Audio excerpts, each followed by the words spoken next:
अस्सलाम वालेकुम, मैं हूं शाहजेब खानजादा। बैनुल-अक़वामी मार्केट में तेल की कीमतों में कमी का फ़ायदा आवाम को ना पहुंचाने और पेट्रोलियम लेवी को पहले मार्च में 10 रुपये बढ़ाकर 70 रुपये करने और फिर कल मजीद 8 रुपये बढ़ाकर 78 रुपये करने पर हुकूमत तनकीद की जद में है। हुकूमत का दावा है कि इस पेट्रोलियम लेवी में अचानक इजाफे से जो रकम पूरे मुल्क के आवाम से हासिल होगी वो बलूचिस्तान में तरक्याती कामों में खर्च की जाएगी। मगर हुकूमत के इस दावे पर भी सवाल उठ रहा है कि हुकूमत बलूचिस्तान में तरक्याती कामों का बहाना बनाकर पेट्रोलियम लेवी में मुसलसल इजाफा कर रही है, क्योंकि इस माली साल के 9 माह में टैक्स रेवेन्यू में 725 अरब रुपए के शॉर्टफॉल के बाद हुकूमत पर IMF का दबाव है। साबिक वज़ीर ख़ज़ाना मिफ्ता इस्माइल के मुताबिक हुकूमत ने IMF को यकीन दहानी कराई है कि वो पेट्रोल और डीजल की कीमतों में कमी नहीं करेगी बल्कि टैक्सेस में इजाफा करेगी। मिफ्ता इस्माइल ने मजीद कहा कि पेट्रोलियम मसनूआत पर मुसलसल पेट्रोलियम लेवी बढ़ाकर उसे 80 रुपये तक ले जाना मिनी बजट के मुतरादिफ है। वज़ीर आज़म शहबाज शरीफ का दावा है कि इजाफी पेट्रोलियम लेवी से हासिल होने वाली रकम कराची से खुजदार, कलात, कोयटा, चमन रोड को दो रोया करने में इस्तेमाल की जाएगी ताकि बलूचिस्तान के अवाम को सफ़र की बेहतरीन सहूलियात फराहम की जा सके। वज़ीर आज़म ने हिदायत की है कि कौमी शाहराह की बहाली मोटरवे के मयार पर की जाए। मंडियों में तेल की कीमतें फिर नीचे आई हैं, तो आज 15 है, तो आज कीमतें तेल की और पेट्रोल की कम होने जा रही हैं। तो अभी शाम को उसका ऐलान हो जाएगा। तो मैं आपको ये बताना चाहता हूँ कि हमने सोचा कि इससे हम इसको रोक लेंगे, रिटेन करेंगे, आवाम को पास ऑन नहीं करेंगे। जो कमी आ रही है उसको हम रिटेन कर रहे हैं। तो इसके लिए हमने बड़ी सोच विचार के बाद ये तय किया है और मैं आपसे ये शेयर कर रहा हूँ कि कराची, कल्लात, खुजदार, कोयटा और चमन, तो ये हाईवे होगी 2 वे, मगर इसकी म्यार मैंने जो फैसला किया कि वो मोटरवे का म्यार हो। अब ये जो कीमतें कम हो रही हैं आज और वो हम पाकिस्तान के अवाम को हम पास ऑन नहीं कर रहे, 2 साल में ये हाईवे मुकम्मल हो जाएगी। तो हम इस बचत को हम नजर कर रहे हैं बलूचिस्तान के अवाम के, ताकि इस कौम के जो जख्म हैं उनको हम इन पैसों से उनकी मरहम पट्टी कर सकें और उनको शफायाब कर सकें। ये कच्ची कनाल का उसको भी हम इन्हीं रकूम से मुकम्मल करेंगे। वो 70 अरब रुपए का प्रोजेक्ट है। अगर ये प्रोजेक्ट सेकंड फेज कच्ची कनाल का मुकम्मल हो जाएगा, हम मिलकर पाकिस्तान के जो चैलेंजेस हैं उनको हम खत्म करेंगे। दावा किया जा रहा है कि हाईवे के इस प्रोजेक्ट को फंड्स की कमी की वजह से पूरा नहीं किया जा सका। इसके अलावा हुकूमत ये दावा भी कर रही है कि पेट्रोलियम लेवी से हासिल की गई रकम को कुछ कच्ची कैनाल के फेज़ 2 को मुकम्मल करने के लिए भी इस्तेमाल किया जाएगा, जिससे सुबह बलूचिस्तान की सैकड़ों एकड़ ज़मीन सैराब होगी। मगर हुकूमत के इस इक़दाम पर तनकीद हो रही है कि अगर फंड्स की कमी बलूचिस्तान में सड़क और कैनाल मंसूबे की तकमील में रुकावट थी तो वफाकी हुकूमत पंजाब में बड़े बड़े मंसूबों की मंजूरी और अखराजात करने के बजाय बलूचिस्तान के इन मंसूबों पर खर्च करती। 1100 अरब रुपए का जो तरक्याती बजट रखा गया था, इसमें तरजीहाती बुनियादों पर बलूचिस्तान मेन प्रोजेक्ट्स पर खर्चा करती। इसलिए इस वक्त हुकूमत पर इल्ज़ाम लग रहा है कि वो पेट्रोलियम लेवी को तकरीबन 80 रुपए की रिकॉर्ड सतह पर ले जाकर बलूचिस्तान में तरक्याती कामों का नाम इस्तेमाल कर रही है। मगर वज़ीर इत्तलात अता तारड़ इस बात पर कायम है कि हुकूमत बैनुल-अक़वामी मार्केट में तेल की कीमतों में कमी को बलूचिस्तान की महरूमियाँ कम करने के लिए इस्तेमाल कर रही है। उनका दावा है कि कुछ वक्त के लिए तेल की कीमतों में कमी के असरात तो गायब हो जाते हैं, मगर असल में सड़कें, स्कूल्स और नौकरियां लोगों की जिंदगी बदल देते हैं। इस हवाले से आज प्रोग्राम में वज़ीर इत्तलात अता तारड़ हमारे साथ मौजूद होंगे, उनके सामने ये सवालात रखेंगे। मगर पहले बात करेंगे, गुज़िश्ता रोज़ इमरान खान से बैरिस्टर गौहर खान समेत 6 वकला की मुलाकात हुई, जिसके बाद इमरान खान ने एस्टैब्लिशमेंट से मुज़ाकरात के हवाले से वजाहत करने के साथ साथ पार्टी के अंदरूनी झगड़ों पर हिदायत जारी की थी। और अब खबर सामने आई है कि इमरान खान ने पार्टी के सेक्रेटरी जनरल सलमान अकरम राजा के पार्टी क़यादत के खिलाफ हालिया बयानात पर सख्त नाराज़गी का इजहार करते हुए उन तक ये पैगाम पहुंचा दिया है कि सियासी जमात को स्कूल के क्लासरूम की तरह नहीं चलाया जा सकता। आज अंसार अब्बासी की ये खबर सामने आने से पहले कल हमारे प्रोग्राम में इमरान खान से मुलाकात करने वाले वकील फैसल चौधरी ने भी कह दिया था कि सलमान अकरम राजा ने जो हालिया ऐलानात किए हैं, इमरान खान उनको मोतबर ख्याल नहीं करते। उन्होंने इस बात को मुस्तरद कर दिया है कि कमेटी उनसे मिलने वालों को इजाज़त देगी। सलमान अकरम राजा साहब का जो बैरिस्टर गौहर खान साहब के हवाले से बयान था, उस पर भी उन्होंने नाराजगी का इजहार किया। जी बिल्कुल, उन्होंने जो बयानात हैं एक दूसरे के खिलाफ बिल्कुल पसंद नहीं करते, कभी भी नहीं करते। मुनहर फॉर डिसिप्लिनरी कार्रवाई, इसके ऊपर भी खान साहब का ये ख्याल था कि ये पॉलिटिकल पार्टी है, तो डिसिप्लिनरी एक्शन जो मुलाकातों के हवाले से है, तो इस पर भी उन्होंने गौहर साहब को और बाकियों को कहा कि वो आप इस पर बिल्कुल ना, इस पर ना जाए। पॉलिटिकल पार्टी जो कोई आता है मिलने तो मोस्ट वेलकम, जिसको इजाजत मिलती मिले तो सही ना। आप ये कह रहे हैं सलमान अकरम राजा साहब ने जितने ऐलान किए उन सबको इमरान खान साहब ने नापसंदीदगी का इजहार किया। हाँ जी, वो इसको मोतबर ख्याल नहीं करते और उनका ये ख्याल है कि एक पॉलिटिकल पार्टी जो है उसको पॉलिटिकल पार्टी की तरह चलाना चाहिए। आज उन्होंने इसमें हिदायत दी है। और आज इस मुलाकात की मज़ीद तफसीलात सामने आई हैं। The news carrier investigation Ansar Abbasi की खबर के मुताबिक इमरान खान ने गुज़िश्ता हफ्ते अडियाला जेल में मुलाकात के लिए आने वाले सीनियर पार्टी रहनुमाओं पर पार्टी के सेक्रेटरी जनरल सलमान अकरम राजा की जानिब से तनकीद पर नाराजगी का इजहार किया है। ज़राए ने बताया है कि मंगल को इमरान खान ने अपने वकील सलमान सफदर के तवस्सुस से अपने तहफ़्फ़ुज़ात सलमान अकरम राजा को पहुंचाए। बताया गया है कि इमरान खान ने सलमान अकरम राजा को यह पैगाम दिया है कि सियासी जमातों को क्लासरूम की तरह नहीं चलाया जा सकता। खबर के मुताबिक इमरान खान ने इल्ज़ाम तराशी का खेल खेलने के बजाय इत्तिहाद की ज़रूरत पर जोर दिया। गुज़िश्ता हफ्ते बैरिस्टर गौहर खान और बैरिस्टर अली ज़फ़र की मुलाकात के बाद सलमान अकरम राजा ने अवामी सतह पर इस इक़दाम पर तनकीद की थी और कहा था कि मंजूर नज़र लोगों को मुलाकात की इजाज़त दी गई। इस बयान पर बैरिस्टर गौहर खान ने नाराज़गी का इज़हार किया था। खबर के मुताबिक मंगल को जेल में मुलाकात के दौरान पार्टी के हसास उमूर पर भी तबादला ख्याल किया गया। अमेरिका में मुकीम पार्टी रहनुमा और ब्लॉगर के बारे में इमरान खान ने बैरिस्टर गौहर खान को मशवरा दिया कि उन्हें पार्टी की सियासी और कोर कमेटियों से बाज़ाब्ता तौर पर हटाने के लिए मुनासिब वक्त नहीं है। ताहम इमरान खान ने यह हिदायत की कि उन्हें सिर्फ कमेटी के इजलासों में मदऊ न किया जाए। पार्टी के एक अंदरूनी ज़राए के मुताबिक ये पार्टी रहनुमा अपने रवैये पर सीनियर रहनुमाओं में बढ़ते अदम इत्मीनान की वजह से पहले ही कुछ अरसे से इन फोरम से गैर हाजिर हैं। रहनुमा को मालूम है कि उन्हें कमेटियों से हटाने पर गौर किया जा रहा है। खबर के मुताबिक मुलाकात में सेनेटर आदम सवाती का मसला भी मुख्तसरन ज़ेर बहस आया। इमरान खान ने यह बात दोहराई कि वो मुल्क की खातिर मिलिट्री एस्टैब्लिशमेंट के साथ बातचीत के लिए तैयार हैं। उन्होंने कभी भी आदम सवाती या किसी और को अपनी तरफ से ज़ाती रिलीफ लेने का इख्तियार नहीं दिया। खबर के मुताबिक अगरचे इमरान खान ने आदम सवाती के ताल्लुकात के बारे में शकूक का इजहार किया, ताहम उन्होंने इस बात पर जोर दिया कि मुज़ाकरात के हवाले से उनका मौक़िफ़ तब्दील नहीं हुआ है, जो पाकिस्तान की बेहतरी, जमहूरियत और कानून की बालादस्ती के लिए है। इसके अलावा जियो न्यूज़ के नुमाइंदे शब्बीर डार भी कल होने वाली मुलाकात की तफसीलात सामने ले आए हैं, जिसमें बुशरा बीबी का वकला से दिलचस्प मुकालमा भी शामिल है। शब्बीर डार की ज़राए से खबर के मुताबिक इमरान खान से वकला की मुलाकात के दौरान बुशरा बीबी भी मौजूद थीं। वकला के आते ही बुशरा बीबी ने एक एक करके सबसे पूछा कि किस किस का नाम लिस्ट में शामिल था, तो बैरिस्टर गौहर खान और बैरिस्टर सलमान सफदर ने बताया कि सिर्फ हमारा नाम फहरिस्त में मौजूद था। इस पर बुशरा बीबी ने फैसल चौधरी और अली इमरान से पूछा कि आपको किसने अंदर भेजा, हमारे ख़ानदान वालों को मुलाकात करने नहीं दी जाती, आपको कैसे इजाज़त मिल जाती है। ज़राए के मुताबिक जेल अफसर ने बुशरा बीबी को बताया कि वकला की मुलाकात के बाद आपकी फैमिली की मुलाकात है। मुलाकात के दौरान इमरान खान ने पार्टी क़यादत को आपस के इख्तिलाफ़ात पब्लिक में लाने से रोक दिया और मज़ीद कहा कि फहरिस्त के मुताबिक लोगों को नहीं मिलने देते, लेकिन जिनको इजाज़त मिलती है वो आएँ ताकि राब्ता तो बहाल रहे। खबर के मुताबिक बैरिस्टर गौहर खान, बैरिस्टर सलमान सफदर और बैरिस्टर राय सलमान की इमरान खान से 20 मिनट अलहदा मुलाकात हुई। इमरान खान ने कहा कि इस्टेब्लिशमेंट से मुज़ाकरात का किसी को नहीं कहा। अली अमीन गंडापुर और आदम सवाती ने कहा था कि वो बातचीत करना चाहते हैं। इमरान खान ने Khyber Pakhtunkhwa mines and minerals bill पर भी बैरिस्टर गौहर खान को खुसूसी हिदायत दी हैं। जबकि कल जुमेरात को इमरान खान से पार्टी रहनुमाओं की मुलाकात का दिन है, जिसके लिए पीटीआई के सेक्रेटरी जनरल सलमान अकरम राजा ने 6 अफराद की लिस्ट जारी कर दी है, जिसमें उमर अयूब, शिबली फराज, शहजादा हामिद रजा, अल्लामा राजा नासिर अब्बास और अहमद बच्चर और जरताज गुल शामिल हैं। लेकिन ये वाज़ेह है कि इमरान खान से सियासी क़यादत की मुलाकात काफ़ी अरसे से नहीं कराई गई है, जबकि पीटीआई दावा भी कर रही है कि कल इमरान खान की बहनों को भी उनसे मुलाकात करवाने की यकीन दहानी करवा दी गई है। इसके अलावा गुज़िश्ता रोज़ हडियाला जेल में इमरान खान और बुशरा बीबी से पीटीआई के वकला की मुलाकात के हवाले से एक के बाद एक खबरें सामने आ रही हैं। बात करेंगे, हमारे साथ मौजूद है नुमाइंदे जियो न्यूज़ शब्बीर डार। शब्बीर डार, बहुत शुक्रिया। शब्बीर डार, ज़ाहिर फैसल चौधरी ने बताया कि इमरान खान ने तो कहा है कि जो आता है वो आने दें, ये कमेटी बताए कौन आएगा कौन नहीं आएगा। वो इमरान खान साहब इस बात से मुतमईन नहीं थे, बट बुशरा बीबी ने बहरहाल सवाल उठाया कि जो लोग जिनका नाम फहरिस्त में नहीं था वो कैसे आ गए। शाहजेब साहब, इमरान खान से मुलाकातों का जो सिलसिला है, इस पर पार्टी लीडरशिप के दरमियान इख्तिलाफात तो मौजूद हैं। गो के कुछ दिनों से बयानात सामने नहीं आ रहे हैं, लेकिन कल बैरिस्टर सलमान अकरम राजा ने बरमला इस बात का इजहार किया कि जो इंतजामिया के मंजूर नज़र लोग हैं उनको सिर्फ मुलाकात दी जाती है, मैं किसी को मंजूर नहीं हूँ, इसलिए मुझे रोका जा रहा है। कल की जो मुलाकात है, इस हवाले से हमारी ज़राए से बात हुई जब बैरिस्टर गौहर खान, बैरिस्टर सलमान सफदर और फैसल चौधरी, 2 दीगर वकला अंदर मुलाकात के लिए गए, तो मुलाकात शुरू होते ही बुशरा बीबी ने एक एक करके सबसे पूछा कि किस किस का नाम मुलाकात जो फहरिस्त दी गई थी उसमें शामिल था, जिस पर बैरिस्टर गौहर खान और सलमान सफदर साहब ने कहा कि हमारा नाम फहरिस्त में शामिल था, बाकी 3 लोगों का फहरिस्त में नाम नहीं था। जिस पर बुशरा बीबी काफी बरहम हुई। उन्होंने कहा कि जो लोग यहाँ मुलाकात के लिए आते हैं जिनका नाम फहरिस्त में शामिल नहीं होता है, उन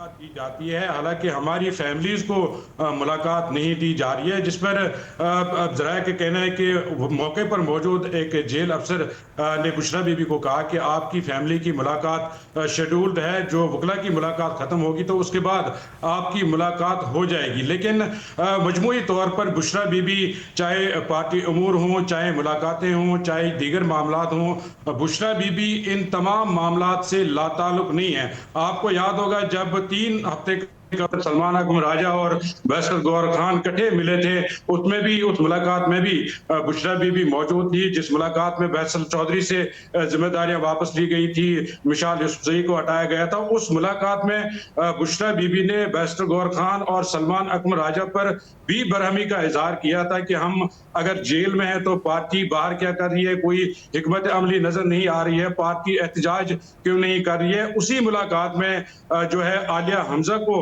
जिम्मेदारी दी गई थी एहतजाज के हवाले से, पंजाब में जो सूरत हाल है उसके हवाले से। तो बुशरा बीबी इन तमाम मामलात से लाताल्लुक नहीं है। हालांकि जो वो मुलाकात थी उसमें इमरान खान साहब ने बुशरा बीबी के मौक़िफ़ की तायद की थी, लिहाजा जो बुशरा बीबी का मुलाकातें हों या पार्टी अमूर हो, उसमें वो लाताल्लुक नहीं। चाहे वो जेल से जब बाहर थी, वो पार्टी की जो इजलास है उनको प्रिजाइड कर रही थी। उन्होंने एक वीडियो पैगाम जारी किया जब वो जेल से बात की, उसमें उन्होंने सऊदी अरब के हवाले से बात की, उन्होंने पार्टी अमूर के हवाले से बात की। तो बुशरा बीबी इन तमाम चीजों से लाताल्लुक नहीं है। वो इमरान खान की मौजूदगी में भी पार्टी लीडरशिप को एक्यूज करती है और उनको बाकायदा तौर पर इस बात का जिम्मेदार ठहराती है कि जो बाहर पार्टी के मामलात है या जो हिकमत अमली है वो नजर नहीं आ रही है। दूसरी बात यह है कि जो कल की मुलाकात है, इसमें जाहिर है मुलाकातों में तो रुकावटें हैं, इसमें कोई शक नहीं है, लेकिन ऐसा भी नहीं है मुलाकातें नहीं हो रही है। मुलाकातें मुसलसल हो रही है, चाहे वो लिस्ट में नाम ना हो या हो। तो उन जो लोग मिलते हैं, इसमें मुझे लगता है कि इमरान खान साहब का भी अमल दखल है। जो ये सारी कंफ्यूजन है या जो सारा इस्तिराब है, इख्तिलाफात है, इसमें कहीं ना कहीं इमरान खान साहब का भी अमल दखल है। क्योंकि आपको याद होगा 3 हफ्ते कबल सलमान अकरम राजा साहब भी मिलते थे, 3 हफ्ते से ही वो नहीं मिल रहे हैं। जब सलमान अकरम राजा मिलते थे तो इमरान खान उनको, उनकी बात को इंडोर्स करते थे। बाकायदा उन्होंने कहा कि जो आप पर तनकीद करते हैं, पार्टी पर तनकीद करते हैं, आप उनको दो टोक जवाब दे दें। और सलमान अकरम राजा के तमाम फैसलों की वो तायीद भी करते थे, उनको इंडोर्स भी करते थे। लेकिन जब से सलमान अकरम राजा साहब को मुलाकात नहीं दी जा रही है, बाकी जो लोग मिलते हैं, कल की मुलाकात कोई ले लें, बैरिस्टर गौहर खान ने इमरान खान से शिकायत की कि सलमान अकरम राजा जो है पार्टी उमूर या जो भी फैसले हैं उनको पब्लिक में ले आते हैं। इस पर इमरान खान साहब ने बैरिस्टर गौहर खान को कहा कि आप उनको मेरा पैगाम पहुंचा दें कि इस तरह मामलात नहीं चल सकते। लेकिन उस पर जराये का कहना है कि बैरिस्टर गौहर खान ने इमरान खान से कहा कि मैं ये पैगाम उन तक नहीं पहुंचा सकता हूं, आप किसी और को कह दें। उसके बाद इमरान खान ने बैरिस्टर सलमान सफदर को ये जिम्मेदारी दी कि आप सलमान अकरम राजा तक ये पैगाम पहुंचाएं कि जो भी इख्तिलाफात है या जो भी मामलात है उनको पब्लिक में ना लाएं। लेकिन जाहिर है जब सलमान अकरम राजा साहब मिलते थे तब इमरान खान का मौक़िफ़ कुछ और था और उसी वजह से जो फैसल चौधरी की जिम्मेदारियां वापस ली गई। अब चूंकि उनकी मुलाकातें बंद हो गई, कल अलीमा खान भी 6-7 घंटे तक अडियाला जेल के बाहर वेट करती रही, उनको मुलाकात नहीं दी गई। लिहाजा ये जो सारे मामलात हैं, ये इख्तिलाफात तो मौजूद है, डिवीजन भी मौजूद है। मगर बहरहाल ये तो इंतजामिया इस सारी सूरत हाल में, इंतजामिया सारी सूरत हाल में किरदार तो अदा कर रही है ना, कि किसको मिलने देना है, किसको नहीं देना। पार्टी की मर्जी से नहीं मुलाकातें हो रही है। बहनों को कल भी नहीं मिलने दिया गया। इत्तला तो आ रही है कि शायद कल आने वाले कल में उनकी को गारंटी दी गई है कि मुलाकात करा दी जाएगी, मगर बहनों को खासतौर पर अलीमा खान साहब को नहीं मिलने दिया जा रहा है। जी हाँ, अलीमा खान और उनकी जो 2 बहनें, उनको 3-4 हफ्ते से मुलाकात नहीं दी जा रही है। लेकिन कल जब वो 6-7 घंटे एहतजाजन अडियाला जेल से 1 किलोमीटर के फासले पर गोरखपुर का इलाका है, वहां पर बैठी रही और सलमान अकरम राजा भी कुछ देर उनके साथ वहां पर मौजूद थे। तो जब वो नहीं जा रही थी तो पुलिस ने यकीन दहानी उनको कराई कि जो आपकी मुलाकात पेंडिंग है वो हम जुमेरात को करा देंगे। इस यकीन दहानी के बाद वो कल वापस चली गई और उन्होंने हमें बताया कि हम एतमाद ही कर सकते हैं, एतबार ही कर सकते हैं। अब देखना ये है कि कल उनकी मुलाकात होगी या नहीं होगी, लेकिन मजमूई तौर पर मुलाकातों का जो सिलसिला है इसमें रुकावटें हैं और कुछ लोगों को इजाजत दी जाती है, कुछ लोगों को नहीं दी जाती है। ये एक मसला तो दरपेश है। बहुत शुक्रिया, शबीर डार तफसीलात बता रहे थे। इसके अलावा इमरान खान ये मौक़िफ़ इख्तियार कर रहे हैं कि वो अपनी ज़ात के लिए कोई डील नहीं करेंगे, लेकिन मुल्की मफाद की खातिर इस्टेब्लिशमेंट से बातचीत के लिए हर वक्त तैयार है। मगर इस्टेब्लिशमेंट की तरफ से अब भी PTI के हवाले से तयशुदा पॉलिसी में तब्दीली नज़र नहीं आ रही है। दूसरी तरफ Kilabi chief general Asim Munir ने ओवरसीज़ पाकिस्तानीज़ कन्वेंशन से खिताब करते हुए कहा कि जो मुल्क के सिक्योरिटी के इदारों को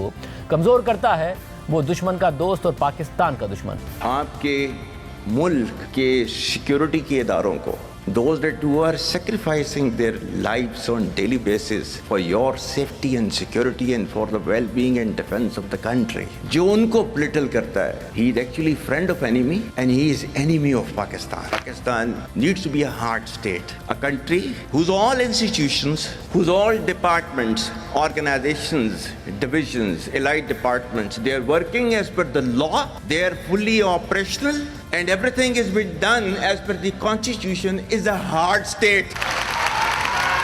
हमारे साथ वफाकी वज़ीर इत्तलात ताड़ साहब मौजूद। ताड़ साहब बहुत शुक्रिया हमें ज्वाइन करने के लिए। सबसे पहले पॉलिटिकल मामले में आप लोगों के साथ जब गिरफ्तारियां हुई पाकिस्तान तहरीक इंसाफ के टाइम में आपके रहनुमाओं की, बहरहाल मुलाकातें हुआ करती थी, मरीम नवाज से मुलाकातें रहनुमाओं की हुआ करती थी।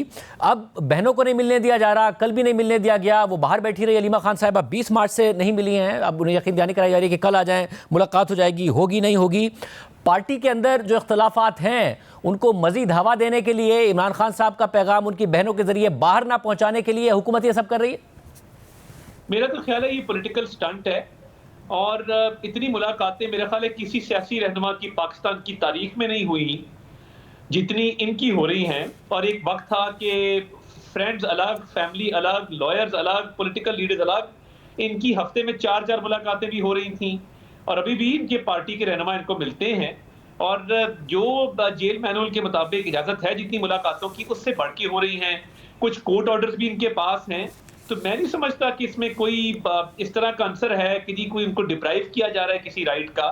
और उनको जो सहूलियात भी मुयसर हैं, मेरा नहीं ख्याल पाकिस्तान में किसी और कैदी को, स्पेशली वो कि जो 190 मिलियन पाउंड के करप्शन केस में कन्विक्टेड हो और एक बहुत बड़ा ये एक मेगा स्कैंडल था करप्शन का, तो मुझे तो लगता है कि कई दफ़ा वो कोई जेल में नहीं है, गालिबन किसी हॉलिडे के अंदर है।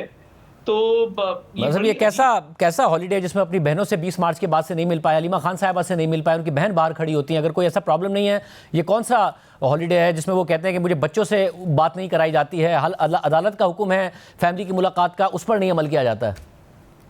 जी देखिए, बात ये है कि बच्चों से उनकी फ़ोन पे बात हुई और उनके मुख्तलिफ सियासी रहनुमा पार्टी के उनके वकला, अभी मैं बैरिस्टर गौहर को सुन रहा था, वो भी परसों मिल के आए हैं।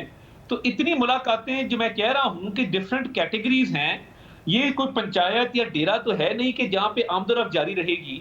अब वो जेल मैनुअल के मुताबिक जितनी मुलाकातों की इजाजत होती है किसी भी कैदी को, उतनी मुलाकातें ही मुमकिन हैं। उससे बढ़ के आप कैटेगरीज तो नहीं बना सकते कि क्योंकि एक प्रिविलेज प्रिजनर है और उनकी ख्वाहिश है कि वो ये डिफरेंट कैटेगरीज के लोगों से मिले, तो वो करप्शन के केस में अंदर हैं। और जैसा मैंने कहा, वो हॉलिडे पे है नहीं कि वो रोज की डिक्टेट करें कि जी फलां बंदे को मिला दें, फलां को मिला दें।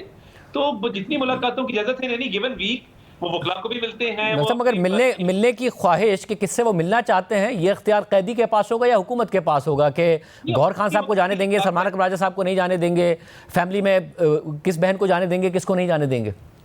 देखिए, पार्टी भी डिवीजन का शिकार है ना। अब एक अलीमा ग्रुप है, एक बुशरा बीबी ग्रुप है।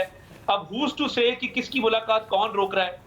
अब जुनैद अकबर खान का अलग ग्रुप है, अली मीन गंडापुर का अलग ग्रुप है, शेर अब्दुल मरवत का अलग ग्रुप है। और ये जो 8-10 फैक्शंस हैं, ये अपना हाउस भी तो ऑर्डर करे ना, समझ आए कि कौन जो है वो इंचार्ज है, कौन नहीं है। एक अजीब कॉमेडी ऑफ एरर्स चल रहा है और पार्टी तकसीम है 8-10 धड़ों के अंदर। तो अब ऑब्वियसली जब विश लिस्ट आती है, अब 15 लोगों की लिस्ट है, तो उसके मुताबिक थोड़ों सौ की इजाजत मिल सकती है। या तो स्पेसिफाई कर दिया करें कि ये प्रायोरिटी है, तो मैं ये समझता हूँ कि ये कोई इतना बड़ा कौमी इशू है नहीं। मतलब मैं जो आप कह रहे हैं हाउस इन ऑर्डर करें, हाउस में डिसऑर्डर हुकूमत बड़ी स्ट्रैटेजी के साथ पैदा कर रही है कि सलमान अकरम राजा एक बात कहें, एक कमेटी बनाएं, मगर फिर उनका अगर बैरिस्टर गौहर से किसी बात पर इख्तलाफ हो जाए कि वो क्यों गए थे, तो अगली दफ़ा भी बैरिस्टर गौहर को ही जाने दिया जाए, सलमान अकरम राजा को ना जाने दिया जाए। अलीमा खान साहबा के बारे में तासुर है कि वो आके सोशल मीडिया पर पैगाम जारी करती हैं तो उन्हें ना मिलने दिया जाए। तो जो हाउस में ऑर्डर नहीं आ पा रहा है बल्कि डिसऑर्डर बढ़ रहा है, उसमें हुकूमत किरदार अदा कर रही है। नहीं, देखिए आप हमें थोड़ा एक्स्ट्रा क्रेडिट दे रहे हैं। मैं नहीं समझता कि हमारे पास इतना टाइम है। हम तो इकोनॉमीज के इशू में खुबे हुए हैं कि इकोनॉमी को बेहतर कैसे करना है। फिच की रेटिंग बेहतर हुई है, पाकिस्तान के अंदर जो है वो एक इकोनॉमिक एक पॉजिटिविटी आई है। जो अभी फिच की रेटिंग में पॉजिटिव आउटलुक उन्होंने कहा कि आपकी इकोनॉमी की जो है वो मुस्तहकम है पोजीशन। तो मैं ये समझता हूँ हमारे पास और बड़े इश्यूज हैं, नेशनल सिक्योरिटी से लेके तो इकोनॉमी तक। ये हमारे पास इतना टाइम नहीं होता कि हम देखें कि हमने पीटीआई को कैसे डिवाइड करना है। ये आपस में लड़ने के लिए खुद ही काफी है कि एक दूसरे की टांगे खींचते रहते हैं, बयानात दागते रहते हैं, कमेटियों में एक दूसरे को लेट डाउन करते रहते हैं। अगर ये यूनाइटेड होते तो ये नौबत ही ना आती आज। वैसे फिर अगर आप ये कह रहे हैं हमारा ये मसला नहीं है, तो क्या फिर इस्टेब्लिशमेंट का ये मसला है? उनका फोकस है इस वक्त सोशल मीडिया पर जो कैंपेन होती है उसकी तकलीफ होती है। इमरान खान साहब जो हैं उन तक फिर इसलिए रीच को महदूद रखना, मनपसंद लोगों को जाने देना, जो कि पार्टी के अंदर से इल्जाम लगा है। देखिए मैं यही कह रहा हूं कि देखिए मैं तो बिल्कुल ये नहीं कह रहा, मैं तो कह रहा हूं कि हुकूमत और एस्टेब्लिशमेंट दोनों के पास इतना टाइम नहीं है कि वो अपनी एनर्जी इस इशू के ऊपर लगाएं जहां पे वो आपस में लड़े हुए हैं। Bushra group, Aleema group, Junaid Akbar group, शेर अफजल मरवत ग्रुप, अली अमीन गंडापुर ग्रुप, गौहर ग्रुप, सलमान अकरम राजा ग्रुप। तो ये तो उनके अपने मसाइल हैं पार्टी के। ना एस्टेब्लिशमेंट के पास और ना ही हुकूमत के पास इतना टाइम है। अपने अपने काम है, एस्टेब्लिशमेंट का अपना काम है, हुकूमत का अपना काम है, इकोनॉमी है, बाकी मसाइल हैं, मुल्क को बेहतर करना है। एक साल में एक फिनोमिनल रिकवरी हुई है, इकोनॉमिक रिवाइवल हुआ है, उस पर हमारा फोकस है। ये आपस में जो लड़े हुए हैं इसमें हुकूमत का एस्टेब्लिशमेंट का कोई किरदार नहीं। वैसे अगर ऐसा नहीं है और फोकस नहीं है तो फिर ये कैसे होता है कि अमेरिका से एक बिजनेसमैन का या डॉक्टर्स का जो कि तहरीक इंसाफ के हामी है ग्रुप आता है, वो पाकिस्तान में DGI से मुलाकात कर लेता है। यहाँ तक खबर आती है कि इमरान खान साहब से उनकी मुलाकात कराई गई थी। ये एक अलग बात है कि तहरीक इंसाफ खुद ही अब उनके खिलाफ कैंपेन करना शुरू हो जाती है और उनके हामी यूट्यूबर्स। वो कैसे हो जाती है मुलाकात? देखिए जब सरदार अयाज सादिक साहब से इनकी मुलाकात हुई तो सरदार अयाज सादिक साहब ने कहा कि उन्होंने जिक्र तक नहीं किया बानी चेयरमैन पीटीआई का, ना उसमें कोई दिलचस्पी रखते हैं। तो देखिए मैं समझता हूं कि हमारी फॉरेन पॉलिसी, हमारे फॉरेन रिलेशंस बड़े क्लियर हैं। मतलब ये मैं अमेरिकी वफ्द की नहीं बात कर रहा हूं, जो तहरीक इंसाफ के हामी डॉक्टर्स और बिजनेसमैन आए थे और DGI से मुलाकात की थी, उनका सवाल कर रहा हूं। देखिए मैं ये समझता हूं कि ओवरसीज पाकिस्तानीज का बहुत बड़ा एक कभी कन्वेंशन भी हुआ और ओवरसीज पाकिस्तानीज जो हैं बड़ी तादाद में वो तशरीफ लाए यहाँ पे और उन्होंने आके अपनी अपनी बात भी रखी। और मैं ये समझता हूं कि इसमें जो ओवरसीज पाकिस्तानीज का एक मकाम है पाकिस्तान के अंदर, अभी आपने कन्वेंशन देखा, आज आपने चीफ हाफिज साहब की भी तकरीर सुनी। तो देखिए ओवरसीज पाकिस्तानीज आते हैं मुल्क के अंदर और वो मुख्तलिफ मुलाकातें जरूर करते हैं और बिल्कुल उनको एक प्रिविलेज हासिल है ओवरसीज पाकिस्तानीज को, उनका एक स्पेशल मकाम है। इतने रेमिटेंसेज उन्होंने भिजवाए हैं, $4.1 अरब के रेमिटेंसेज मार्च के अंदर आए हैं, which is the record in Pakistan history.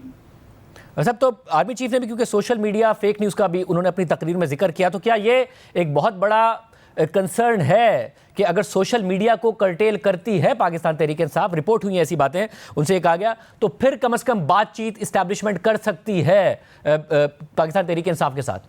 मेरा तो ख्याल है कि आज जिस तरीके से आपने वो स्पीच सुनी और जो पाकिस्तान के दुश्मन हैं और पाकिस्तान की रियासत के खिलाफ नेगेटिव प्रोपेगेंडा करने वाले लोग हैं, उनके हवाले से मैसेज लाउड एंड क्लियर था। आर्मी चीफ ने जहां टेररिस्ट को एक वाज़ेह पैगाम दिया है और कौम को एक हौसला और होप दी है कि Pakistan is in safe hands, Kashmir के इशू पे बात की है और एक ट्रू सोल्जर और ट्रू पाकिस्तानी की तरह बात की है।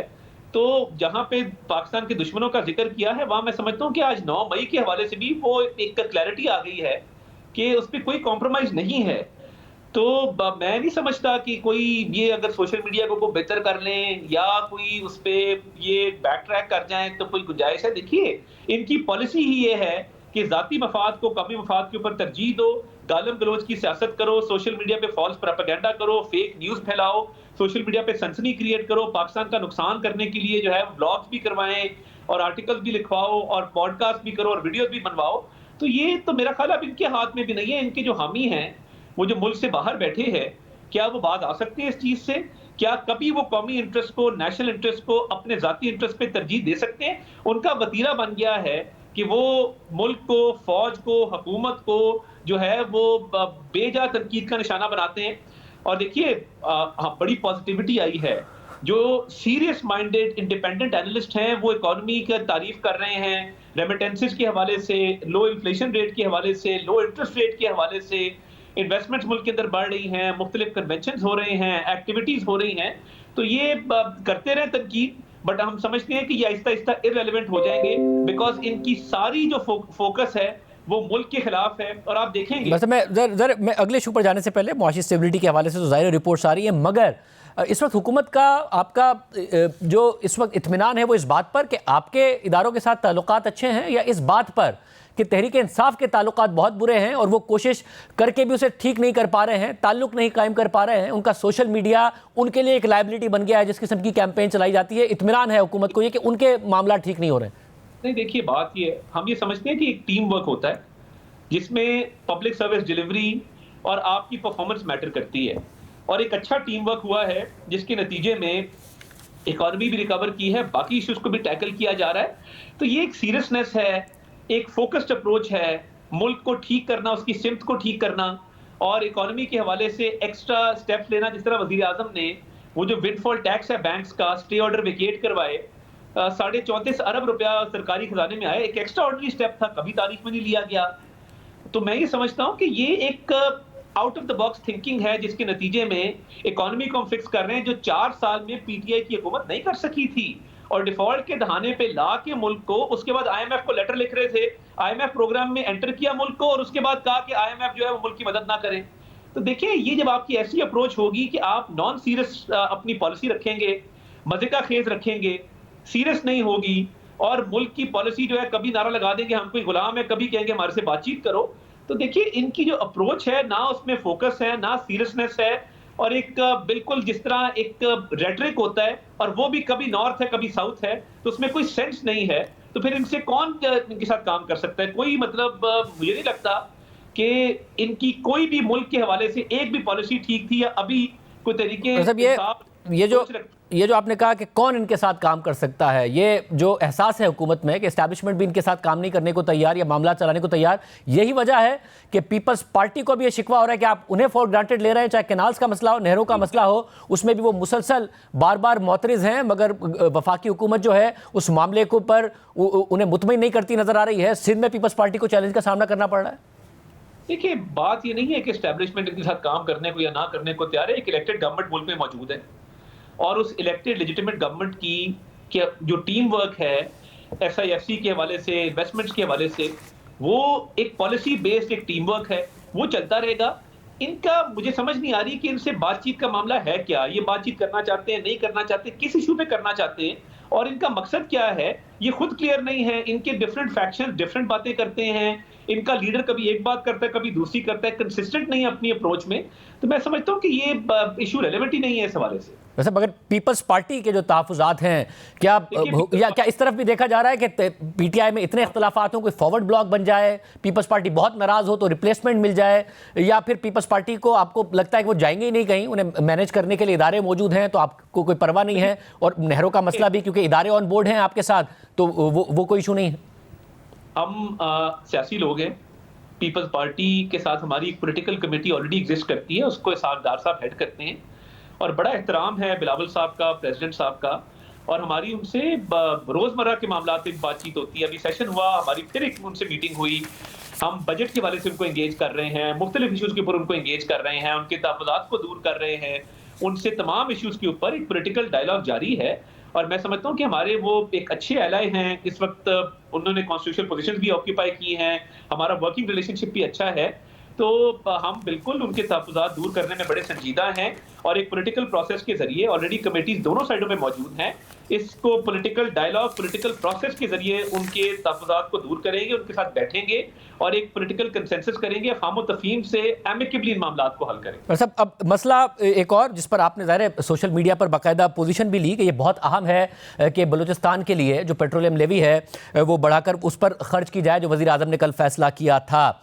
नाउ पहले 60 से 70 की गई, अब 70 रुपये से 78 रुपये कर दी गई है। और क्या बलूचिस्तान का नाम आप इस्तेमाल कर रहे हैं? असल में IMF से ये कमिटमेंट है कि जी क्योंकि हमें 750 अरब रुपए का शॉर्टफॉल है टैक्स रेवेन्यू में शुरू के 9 माह में, तो हमें अगर पेट्रोलियम प्राइसेस हम कम नहीं करेंगे, कोशिश करेंगे कि जो रेवेन्यू का शॉर्टफॉल है वो यहाँ से पूरा करें। नाम बलूचिस्तान का इस्तेमाल कर रहे हैं। पहली बात तो ये है कि पाकिस्तान के किसी शहरी पर, किसी कंज्यूमर पर कोई एडिशनल बर्डन नहीं पड़ा, कोई इजाफी कीमत नहीं है पेट्रोल की। पेट्रोल उसी कीमत पे बरकरार है जो पहले था। हमारे आने के बाद 40 रुपए पेट्रोल में कमी आई है। लास्ट टाइम जो रिलीफ था वो रिटेन किया गया, बिजली की कीमतों में उसको एडजस्ट किया गया। इस दफा जो रिलीफ था उसको रिटेन किया गया। बलूचिस्तान देखिए, पूरे मुल्क में मोटरवेज का जाल, सड़कें मौजूद हैं। हम समझते थे कि चमन, कोयटा, कलात, खुजदार, कराची ये खूनी शाहराह है। 2000 से ज्यादा अमवात इस पर हुई हैं। एक मेन आर्टरी है। बलूचिस्तान ने बड़ा कंट्रीब्यूट किया है गैस की सूरत में, नेचुरल रिसोर्सेज की सूरत में। सुई गैस पूरे मुल्क में जाती रही है। तो अगर अब बलूचिस्तान को एक अहम शहरा दे दी जाएगी इन सेविंग से और कच्ची कनाल को कंप्लीट कर दिया जाएगा, that's the least we can do for Balochistan. और मगर इसके लिए आपको पेट्रोलियम लेवी की जरूरत क्यों पड़ेगी पहले से? ये क्योंकि मंसूबा जो है ये 2023 का है, फिर फंड्स की बहुत शॉर्टेज हो गई। मगर इस फंड की शॉर्टेज के दौरान आपने मुख्तलिफ फोरम से अभी पिछले दिनों लाहौर साहिवाल भावल नगर मोटरवे अप्रूव किया। इसके अलावा बाकायदा एहसान इकबाल साहब ने बताया कि लाहौर रिंग रोड से लेकर रायवंड कसूर रोड इंटरचेंज तक 18.5 किलोमीटर पर तो काम तक शुरू हो गया। PSDP से आप ये सारे काम कर रहे हैं। 1100 अरब रुपए का PSDP है। तरजीही बुनियादों पर बलूचिस्तान में ये डेवलपमेंट कर देते, इस खूनी सड़क को बना देते, पहले क्यों नहीं ख्याल आया? इस भावल नगर मोटरवे की आप बात करें, अभी उसकी भी कोई फंड्स अवेलेबल नहीं है। उसकी अप्रूवल हुई है, अभी फंड्स की एलोकेशन नहीं हुई। मगर लाहौर रिंग रोड से रायवंड कसूर रोड इंटरचेंज पर तो काम हो गया ना। उसके लिए तो 18.5 किलोमीटर के लिए हो गया ना, तो वहां है और वो भी वफाक कर रहा है। उसकी भी मिनिमल फंडिंग मौजूद है। देखिए, अभी हम बाहर के 1-2 दौरों पे भी हमने 2 मोटरवेज की बात की कि वहां से फंडिंग आ जाए। और यही वजह है कि बलूचिस्तान को अहमियत देते हुए हमने समझा कि एक एडिशनल सोर्स ऑफ फंडिंग है, इसको वहां डाइवर्ट कर दिया जाए। बलूचिस्तान की एहसास महरूमी को दूर करना है, उनके जख्मों पे मरहम रखनी है। तो हम समझते हैं कि अवाम पर कोई एडिशनल बर्डन डाले बगैर, कोई प्राइस बढ़ाए बगैर अगर एक एडिशनल सोर्स ऑफ फंडिंग मौजूद है और बलूचिस्तान को हम ये कर जाते हैं, तो ये बलूचिस्तान के लिए कौमी खिदमत है। और बलूचिस्तान ये डिजर्व करता है कि कौम जो है वो बलूचिस्तान के लिए ये करे। तो हम समझते हैं कि ये एक अच्छा स्टेप था और इसमें किसी को कोई बोझ नहीं डाला जा रहा और बलूचिस्तान का फायदा होगा तो ये पूरे पाकिस्तान का फायदा होगा। मगर इसमें मसला है कि 1100 अरब रुपए का आपके पास PSDP है। अब ये जाएगा तो PDL की मद में, PDL की मद में जाएगा, ना कि PSDP की मद में जाएगा। और अगर कल को ऑयल प्राइसेस बढ़ गई इंटरनेशनल मार्केट में दोबारा, तो आप इस PDL को बरकरार रखेंगे और फिर कीमतें बढ़ा देंगे और आवाम पे मजीद बोझ डाल देंगे? क्या करेंगे? इंटरनेशनल प्राइसेस फ्लक्चुएट होती रहती है, कभी कम है कभी ज्यादा है। ये सेविंग की गई है क्योंकि देखिए, बलूचिस्तान की तरक्की पाकिस्तान की तरक्की है। बलूचिस्तान में तिजारती कॉरिडोर बढ़ेंगे, लोगों की जिंदगी का म्यार बेहतर होगा, कनेक्टिविटी बेहतर होगी, तो पाकिस्तान की लाइफलाइन है मिनरल्स को लेके, गवादर पोर्ट को लेके, पूरा सूबा जो है वो तरक्की करेगा तो पाकिस्तान तरक्की करेगा। ये एक विजनरी स्टेप है, लॉन्ग टर्म स्टेप है और वज़ीर-ए-आज़म शहबाज शरीफ ने बड़ा सोच समझ के ये स्टेप लिया है। मैं सिर्फ ये जानना चाह रहा हूँ कि कल को अगर, क्योंकि आपने कहा कि हमने आवाम पे कोई बोझ नहीं डाला, इंटरनेशनल मार्केट में प्राइसेस कम हुई और वो हम बलूचिस्तान के लिए, अगर कल को इंटरनेशनल मार्केट में प्राइसेस बढ़ गई, जो आप खुद कह रहे हैं फ्लक्चुएट करती रहती हैं, तो आप फिर ये PDL कम करेंगे या आवाम पर बोझ डालेंगे? क्या करेंगे? इसका फैसला तब ओगरा और पेट्रोलियम मिनिस्ट्री जो है वो मशावरत के साथ करेगी। We will cross the bridge when we get there. अभी फिलहाल यही है कि हमने कोई एडिशनल बर्डन किसी पे नहीं डाला और बलूचिस्तान का भला किया है इस स्टेप के जरिए। मगर क्योंकि जो प्रायोरिटीज हैं उस पर हुकूमत पे बार बार तनकीद हुई है। अभी पिछले दिनों जब लाहौर साहिवाल भावलपुर मोटरवे की अप्रूव करने की बात हुई, जिस पर जो है वो 436 अरब रुपए खर्चा आएगा, तो उसी इजलास में इकनी के इजलास में सईद गनी साहब ने कहा कि भाई आपने पहले बनाना था सखर हैदराबाद मोटरवे। मियां नवाज शरीफ साहब जब 2013 में हुकूमत में आए तो उन्होंने कहा कि अब जो मोटरवे का आगाज़ होगा वो कराची से होगा। फिर उसके बाद शहबाज शरीफ साहब ने कहा अब से 2 साल पहले, जब वो पहले हुकूमत में आए 2022 में, कि हम पहले ये मोटरवे बनाएंगे। मगर आप पंजाब में ही मोटरवेज का जाल बिछाने पर आपकी ज्यादा तवज्जो है। दुरुस्त नहीं है, क्योंकि अभी जो बाहर के 1-2 दौरे हुए हैं उसमें बड़ी सीरियस जो है वो पिच की गई हैं फीजिबिलिटी रिपोर्ट्स M6 की, M9 की, और सखर मोटरवे इसमें शामिल है। तो हो सकता है आने वाले चंद हफ्तों के अंदर वज़ीर-ए-आज़म कौम को खुशखबरी दे सखर मोटरवे के हवाले से। फेडरल गवर्नमेंट इसको बनाएगी। जो आप भावल नगर वाली मोटरवे की बात कर रहे हैं, अभी उसकी सिर्फ मंजूरी हुई है, फंड्स की एलोकेशन नहीं हुई। उसके जब फंड अवेलेबल होंगे वो भी होगी, मगर अभी एक दो बाहर के दौरों पे बड़ा कीन इंटरेस्ट एक दो ममालिक ने शो किया है सखर मोटरवे के अंदर, और हमारी कोशिश है कि इसको फाइनलाइज करके सखर मोटरवे को तरजीही बुनियादों पर बनाया जाए। मतलब अगर क्योंकि नवाज शरीफ साहब ने 2016 में कहा, फिर शहबाज शरीफ साहब ने 2022 में कहा, और तरजीही बुनियादों पर ही कहा, तो इस दफा भी जो तरजीह है वो वैसी है जैसे पहले थी, क्योंकि सिंध में तो मोटरवे का वो नेटवर्क नहीं है जिस तरह पंजाब में आप फैला रहे हैं। थोड़ा सा अनफेयर इसलिए है कि लाहौर से कराची मोटरवे बन चुकी है, सखर वाला सेक्शन इनकम्प्लीट था, उस पर पूरा फोकस है। मगर अगर आप देखें हमारा PMLN का ट्रैक रिकॉर्ड, मियां नवाज शरीफ ने Lahore Islamabad M2 south Asia की पहली मोटरवे थी, उसके बाद KPK के अंदर हजारा मोटरवे, आप बाकी M1 देखें पेशावर तक जाती है, मियां नवाज शरीफ के दौर में बनी। पूरे मुल्क में जो मोटरवे का जाल है, चाहे वो KP हो, सिंध हो, हमारे बहुत से MNAs कराची से मोटरवे पे, अभी मेरे एक कॉलीग हैं वो अभी कराची से मोटरवे पे इस्लामाबाद आए हैं। मतलब आप सखर से प्रॉपर मोटरवे है पंजाब तक, कराची से हैदराबाद का जो हाईवे हुआ करता था उसको मोटरवे कह जरूर दिया गया। 18 अरब रुपए उस पर खर्चा आया था गालिबन। जो लाहौर इस्लामाबाद मोटरवे उसकी रीकारपेटिंग पर कोई 23 अरब रुपए खर्चा आ गया था। अब आप उसको मोटरवे कह लें, मगर मोटरवे वाली हालत है नहीं उसकी। मैं यही कह रहा हूं कि लाहौर कराची मोटरवे के तमाम सेक्शन कंप्लीट है, सखर वाला सेक्शन पे पूरा फोकस है, और तकरीबन अगर इसको आप पॉजिटिवली और ऑप्टिमिस्टिकली देखें, क्योंकि मैं उन बैरूनी दौरों का हिस्सा था जिसमें हम बाहर के मुल्कों में गए हैं और इसकी फिजिबिलिटी को पिच किया है, तो हो सकता है कि ये बहुत जल्द फाइनलाइज हो जाए। इसकी फिजिबिलिटी पे काफी आगे तक डिस्कशन हो चुकी, कुछ डिटेल्स आने वाले चंद हफ्तों में हो जाएंगी, मगर कहने का मकसद ये है कि ये प्रायोरिटी पे ना सिर्फ है बल्कि इस पे काफी काम हो चुका। We are this close to finalising the details. मतलब कम से कम इतना कह सकते हैं कि सबसे पहले अब सखर और हैदराबाद मोटरवे बनेगी, बजाय इसके कि कोई और मोटरवे पे काम शुरू हो जाए। बिल्कुल इसमें कोई शक नहीं है, और इसमें बड़ी मेहनत हुई है। इस पे अलीम खान साहब ने, साहब डार साहब ने दौरे भी किए, और अब बस इंशाल्लाह अगले चंद हफ्तों में इस पे खुशखबरी कौम को सुनाएंगे। मतलब एक आखिरी इशू, बहुत ज़्यादा जो कुछ चेन्स हैं फास्ट फूड वगैरह की, उन पर हमले हो रहे हैं। शेखुपुरा में रिपोर्ट हुआ कि एक जो वर्कर था वहाँ वो मारा गया। इस हवाले से हुकूमत कोई इकदाम करेगी, बाकायदा तौर पर कोई लॉ को इन्फोर्स किया जाएगा या नहीं किया जाएगा? जी बिल्कुल, उस पर प्रोविंशियल गवर्नमेंट ने भी अपना पूरा किरदार अदा किया है। और देखिए ये बड़ा अनफॉर्चुनेट है कि पाकिस्तान के अंदर एम्प्लॉयमेंट दे रहे हैं, पाकिस्तान के अंदर वो कंपनी मौजूद है, पाकिस्तान का इजराइल के साथ कोई ट्रेड एग्रीमेंट हो नहीं सकता, पाकिस्तान इजरायली प्रोडक्ट्स ना इंपोर्ट कर सकता है ना उसकी इजाजत है।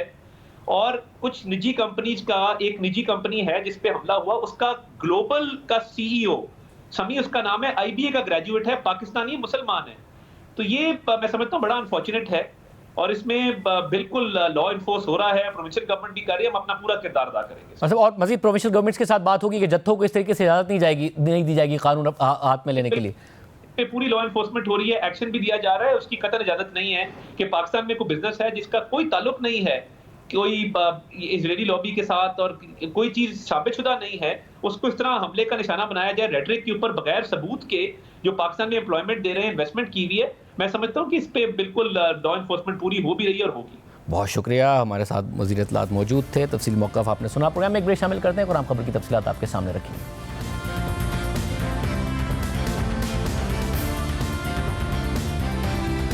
26वीं आईनी तरमीम के बाद आला अदलिया में तैनातियों का सिलसिला मुसलसल जारी है। सुप्रीम कोर्ट में हाल ही में तैनात होने वाले लाहौर हाई कोर्ट के जस्टिस अली बाकर नजफी की तैनाती का नोटिफिकेशन गुज़िश्ता रोज़ जारी कर दिया गया, जबकि सुप्रीम कोर्ट के आईनी बेंच में मजीद 2 जजेस शामिल करने का फैसला किया गया है।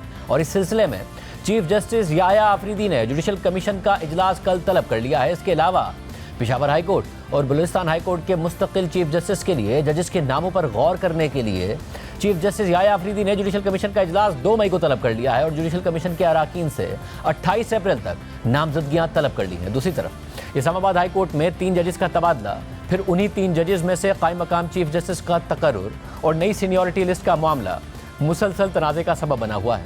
लाहौर हाई कोर्ट से आने वाले जस्टिस सरफराज डोगर जब से कायम मकाम चीफ जस्टिस बने हैं, उस वक्त से दीगर जजेस के साथ उनके तनाज़ात सामने आ रहे हैं। मुख्तलिफ बेंचेस के दरमियान केसेस की मुंतकली एक बड़ा मसला बनी हुई है।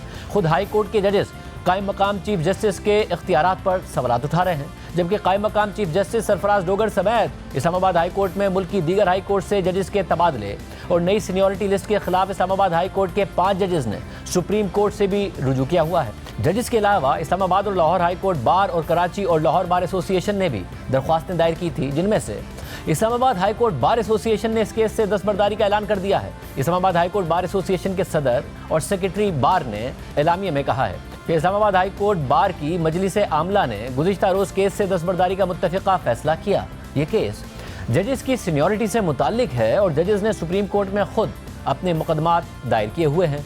यह आइनी मामला है और इसे हल भी आइनी इदारों को करना है।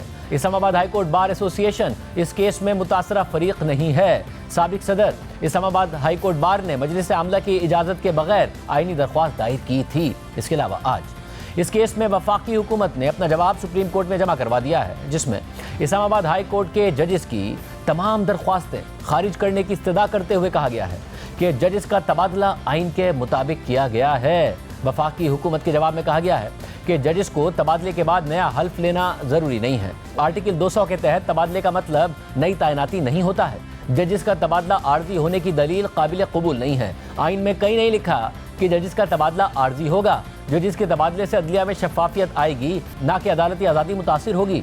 जुडिशल कमीशन ने इस्लामाबाद हाई कोर्ट में 2 जजेस तैनात किए, 3 असामियाँ छोड़ दी। जजेस के तबादले के लिए सदर का इख्तियार महदूद है, जबकि असल इख्तियार चीफ जस्टिस ऑफ पाकिस्तान का है। जजेस के तबादले में मुतल्लिका जज और हाई कोर्ट के चीफ जस्टिस असल में बाइख्तियार हैं, लिहाजा ये दरख्वास्तें खारिज की जाएँ। इस केस की समाअत 2 दिन पहले सुप्रीम कोर्ट के आइनी बेंच के सामने हुई थी और तहरीरी हुक्मनामा भी जारी किया गया था। जस्टिस मोहम्मद अली मजहर की सरबराही में justice Naeem Akhtar Afghan, justice Shahid Bilal Hassan, justice Salahuddin Panhwar और जस्टिस शकील अहमद पर मुश्तमिल 5 रुकनी आइनी बेंच ने इस्लामाबाद हाई कोर्ट के जजेस की नई सीनियरिटी लिस्ट मुअत्तल करने और ट्रांसफ़र होने वाले जजेस को काम से रोकने की इस्तदा मुस्तरद कर दी। समाअत के दौरान इस्लामाबाद हाई कोर्ट के 5 जजेस के वकील मुनीर मलिक ने दलाइल के आगाज़ में कहा था कि इस्लामाबाद हाई कोर्ट में ट्रांसफ़र होने वाले जजेस के मामले को आर्टिकल 175 के साथ देखना चाहिए। मैं जजेस ट्रांसफ़र, फेडरलिज्म और इंतज़ामी कमेटी की तश्कील से मुताल्लिक दलाइल दूंगा। इस पर जस्टिस मोहम्मद अली मजहर ने रिमार्क्स दिए कि जजेस का ट्रांसफ़र आर्टिकल 200 के तहत हुआ, बेहतर है कि दलाइल का आगाज़ भी यहीं से करें। हम जजेस को सिविल सर्वेंट के तौर पर तो नहीं देख सकते। एक जज का ट्रांसफ़र 4 दर्जात पर रजामंदी के इजहार के बाद होता है। जिस जज ने ट्रांसफ़र होना होता है उसकी रजामंदी मालूम की जाती है। जिस हाई कोर्ट से ट्रांसफ़र होना होता है उसके चीफ जस्टिस से रजामंदी मालूम की जाती है। जिस हाई कोर्ट में आना होता है उस हाई कोर्ट के चीफ जस्टिस की रजामंदी ली जाती है। आखिर में चीफ जस्टिस ऑफ पाकिस्तान की रजामंदी के बाद सदर मुमलिकत ट्रांसफ़र का नोटिफिकेशन जारी करते हैं। आपको एतराज़ ट्रांसफ़र पर है या फिर सीनियरिटी पर है? इस पर मुनीर मलिक ने जवाब दिया कि हमारा एतराज़ दोनों पर है। इस मरहले पर जस्टिस मोहम्मद अली मजहर और 5 जजेस के वकील मुनीर मलिक के दरमियान दिलचस्प मुकालमा हुआ। मुनीर मलिक ने कहा कि जज का ट्रांसफ़र आर्जी तौर पर हो सकता है। जस्टिस मोहम्मद अली मजहर ने रिमार्क्स दिए कि ऐसा कहीं जिक्र नहीं है। सदर मुमलिकत ने नोटिफिकेशन में इजाफी मराहत का भी कहीं जिक्र नहीं किया है। वो अल्फाज जो आइन का हिस्सा नहीं है वो अदालती फैसले के जरिए आइन में शामिल नहीं कर सकते। आप नए अल्फाज आइन में शामिल करवाने की बात कर रहे हैं। आर्टिकल 62(1)(f) नाअहली केस में आइन में नए अल्फाज शामिल करके नाअहली ताहयात कर दी गई। इस फैसले पर शदीद तनकीद हुई, जिसे नज़रसानी में तब्दील किया गया। इसके बाद वकील मुनीर मलिक ने कहा कि अदालत जजेस के ट्रांसफ़र के अमल का रिकॉर्ड भी मंगवा ले। जस्टिस मोहम्मद अली मजहर ने इस पर सवाल किया कि क्या आप सुप्रीम कोर्ट को सिविल अदालत बनाना चाह रहे हैं? ट्रांसफ़र के नोटिफिकेशंस लगे हुए हैं, ये काफ़ी हैं। मुनीर मलिक ने मजीद कहा कि मैं ये देखने के लिए कह रहा हूँ कि प्रोसेस दुरुस्त तौर पर हुआ या नहीं हुआ। जस्टिस मोहम्मद अली मजहर ने इस पर सवाल किया कि अगर प्रोसेस दुरुस्त हुआ तो क्या आप अपनी ये पटिशन वापस ले लेंगे? कैसी बातें कर रहे हैं? जिसे नईम अख्तर अफगान ने रिमार्क्स देते हुए सवाल किया कि इस्लामाबाद हाई कोर्ट का क़याम एक्ट के जरिए हुआ है, क्या एक्ट में जजेस का तबादला करके लाने का स्कोप मौजूद है? मुनीर मलिक ने जवाब दिया कि एक्ट में जजेस को तबादला करके लाने की गुंजाइश नहीं है। एक्ट में इस्लामाबाद हाई कोर्ट में सिर्फ नए जजेस की तैनाती का जिक्र है। जस्टिस नईम अख्तर अफगान ने मजीद रिमार्क्स दिए कि जब जजेस की आसामियाँ खाली थीं तो ट्रांसफ़र के बजाय उन्हीं सूबों से नए जज तैनात क्यों नहीं किए गए? क्या हल्फ में जिक्र होता है कि जज कौन सी हाई कोर्ट का हल्फ उठा रहा है? इस पर वकील मुनीर मलिक ने कहा कि हल्फ के ड्राफ्ट में सूबे का जिक्र होता है। इस्लामाबाद हाई कोर्ट का हल्फ उठाते वक्त इस्लामाबाद कैपिटल टेरिटरी का जिक्र आता है, जिसे मोहम्मद अली मजहर ने रिमार्क्स दिए कि सीनियरिटी हमारी उस हल्फ से गिनी जाती है जो हमने बतौर आर्जी जज लिया होता है। देखना यह है कि अगर दोबारा हल्फ हो भी तो क्या सीनियरिटी साबिका हल्फ से नहीं चलेगी? नए हल्फ से सीनियरिटी गिनी जाए तो तबादले से पहले वाली सर्विस तो सिफर हो जाएगी। अदालत ने इस्लामाबाद हाई कोर्ट जजेस की नई सीनियरिटी लिस्ट मुअत्तल करने की सजा मुस्तरद कर दी और ट्रांसफर होने वाले जजेस को काम से रोकने की सजा भी मुस्तरद कर दी। जबकि कायम मकाम chief justice Islamabad high court Sarfaraz Dogar, justice Khadim Hussain Soomro, justice Mohammad Asif और जुडिशल कमीशन समेत अटॉर्नी जनरल को भी नोटिस जारी करते हुए समाअत 17 अप्रैल तक मुलतवी कर दी थी। आईनी बेंच ने अपने तहरीरी हुक्मनामे में कहा कि आइन के आर्टिकल 184(3) के तहत 7 आइनी पटिशन हमारे सामने हैं जो 1 फरवरी 2025 को सदर पाकिस्तान के जारी करदा नोटिफिकेशन पर सवाल उठा रही हैं। तमाम दरख्वास्त गुजारों ने यक ज़बान होकर यह फैसला करने का मुतालबा किया है कि मज़कूरा नोटिफिकेशन गैर आइनी है। चूँकि इस्लामाबाद हाई कोर्ट के 5 मौजूदा जजेस की जानिब से तबादले से पहले की उनकी असल सीनियरिटी को मुतासर करने के खिलाफ आइनी पटिशन दायर की गई है, इसलिए उनकी पटिशन को लीडिंग पटिशन समझा जाएगा। इब्तिदाई दलाइल में मुनीर मलिक ने लीडिंग पटिशनर्स की नुमाइंदगी करते हुए कहा कि अगरचे आइन के आर्टिकल 200 के तहत जजेस के एक हाई कोर्ट से दूसरे हाई कोर्ट में तबादले का वाज़ेह इंतज़ाम मौजूद है, लेकिन इसके साथ ही उन्होंने जोर देकर कहा कि सदर के इस तरह के इख्तियारात के इस्तेमाल के लिए कुछ माकूल वजूहात होनी चाहिए और ऐसे सवाबदीदी इख्तियारात को इंसाफ के साथ इस्तेमाल किया जाना चाहिए, ना कि गैर शफाफ तरीके से बगैर किसी वजह के इस्तेमाल किया जाना चाहिए। उन्होंने आइन के आर्टिकल 194 का हवाला देते हुए मजीद कहा कि तबादले की सूरत में जजेस को इस्लामाबाद हाई कोर्ट में अपने दफातर संभालने से पहले नए सिरे से हल्फ लेने की ज़रूरत है।